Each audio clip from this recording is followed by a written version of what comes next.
Welcome to IBTV. Puthalapattu మండలం కిచ్చనగారిపల్లి వద్ద హైవేపై కాసేపటి క్రితం ఘోర రోడ్డు ప్రమాదం జరిగింది.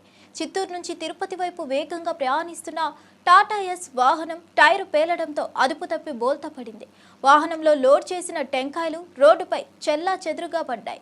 ప్రమాదంలో 3 వ్యక్తులు గాయపడగా స్థానికుల సహాయంతో వెంటనే చిత్తూరు ప్రభుత్వ ఆసుపత్రికి తరలించారు. ప్రమాదం సమయంలో రహదారిపై కొద్దిసేపు ట్రాఫిక్ స్తంభించగా పోలీసులు ఘటనా స్థలానికి చేరుకొని ట్రాఫిక్ ను క్రమబద్ధీకరించారు.